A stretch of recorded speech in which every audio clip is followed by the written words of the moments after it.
మాల గంగమ్మ పోలీసుల యొక్క చిత్రహింసలకు గురైందని స్పష్టంగా చెబుతా ఉన్నాం. ఈ నేపథ్యంలోనే చంద్రబాబు నాయుడు గారి ప్రభుత్వం దళిత వ్యతిరేక ప్రభుత్వంగా కొనసాగుతున్న దానికి మాల గంగమ్మ హత్యే సాక్ష్యం అని చెప్పి తెలియజేస్తా ఉన్నాం.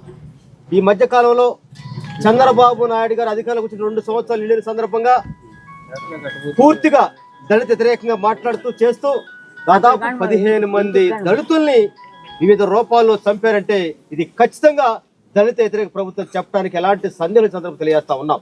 ఈ రోజు రాజ్యాంగబద్ధంగా పదవుల్లో ఉన్నటువంటి ముఖ్యమంత్రి గారు, హోంశాఖ మంత్రి, డిప్యూటీ సీఎం, సకల శాఖ మంత్రి పవన్ కళ్యాణ్ గారు, అదేవిధంగా లోకేష్ గారు ఈ రోజు ఇంత జరుగుతూ ఉంటే సామెతగా నీరో చక్రవర్తి పీడలో ఉంచుకున్నట్టు ఈ రాష్ట్రంలో అల్లకులం జరిగి గత నెలల్లో కృష్ణలంక వేదికగా సాయి కృష్ణ కావచ్చు, క్రాంతి కుమార్ కావచ్చు, అదేవిధంగా మరి పశ్చిమ గోదావరి జిల్లా సంబంధించినటువంటి నవీన్ కుమార్ కావచ్చు, అన్ని కూడా పోలీసు చిత్రహింసలో భాగమే. ఆ కొనసాగింపులోనే మాల గంగమ్మను కూడా పోలీసులు చిత్రహింసలు గురి చేశారని చెప్పి మాకు అర్థమవుతా ఉంది.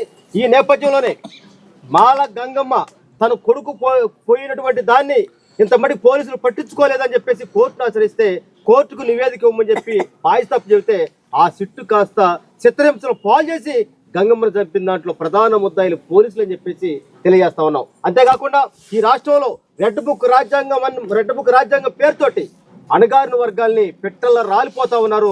రాలిపోతున్నటువంటి ఈ ప్రభుత్వంలో దళితుల రక్షణ లేదని దానికి ఎంతకంటే సాక్షుడు కావాలని చెప్పి అడుగుతున్నాం. ఈ రోజు సకల శాఖ ఉన్నటువంటి లోకేష్ గారేమో ఆయనేమో మొత్తం కలెక్షన్ లో వసూలు పడ్డాడు, పెద్ద ఆయనేమో పెద్ద బాబు ఏమో షూటింగ్లు పిచ్చిలో పడిపోయి పబ్లిసిటీ పిచ్చిలో ఆయన ఉన్నాడు. అట్లాంటి పనులాగా ఈ రోజు మరి పవన్ కళ్యాణ్ గారు ఉన్నారు. మరి హోంశాఖ మంత్రి ఉన్నటువంటి హరిత గారు మాత్రం హోంశాఖ మాత్రం పట్టుకోదు, అన్నింటిలో మాట్లాడుతూ ఉండేది. కానీ ఈ రోజున ఒక దళితులు అయ్యండి, ఒక మాదిగ సామాజిక ఒక దళితురాలు అయ్యండి ఈ రాష్ట్రంలో మాలా మాదిగల శవాలు పెట్టలా రాలిపోతా ఉంటే నువ్వు హోంశాఖ మంత్రిగా ఉన్నావా, లేదంటే చంద్రబాబు ఇంట్లో పని మనుషుకున్నావు చెప్పేసి సందర్భం తెలియస్తూ హోంశాఖ మంత్రి రాజీనామా చేయాలి. అదేవిధంగా గంగమ్మ అదేవిధంగా ఈ మధ్యకాలంలో వరుసగా పోలీసులు చేస్తున్నటువంటి రెడ్ బుక్ రాజ్యాంగంలో భాగంగా అయితే అరాచకాలు జరుగుతున్నాయో వీటి మీద సిబిఐ ఎంక్వైరీ జరపాలని చెప్పేసి వైఎస్ఆర్ కాంగ్రెస్ పార్టీకి డిమాండ్ చేస్తా ఉన్నాం. అయితే జగన్మోహన్ రెడ్డి గారి యొక్క ఆదేశాల సారం ఈ రోజు సుధాకర్ బాబు గారు, పెద్దలు నాగార్జున గారు మేమంతా వచ్చి మాల గంగమ్మ అయితే వాళ్ళ కుటుంబానికి మేము సంఘీభావం ఉన్నాం. మాల గంగమ్మ ఒకవేళ తప్పు చేస్తే కోర్టు నివేదించండి, తప్పలేదు. కానీ అయితే హైకోర్టుకి వెళ్ళిందనే పేరుతోటి పోలీసుల మీద కోర్టుకు వెళ్తారనేటువంటి కసితోటి ఆమె యొక్క సాక్ష్యాన్ని ఆధారాలు లేకుండా చంపేటువంటి హక్కు ఎవరికి ఇచ్చే పడుతూ ఉన్నాం.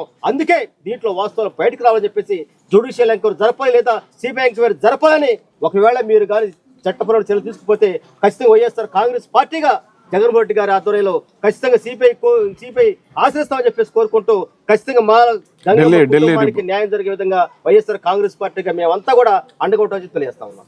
త్వరలో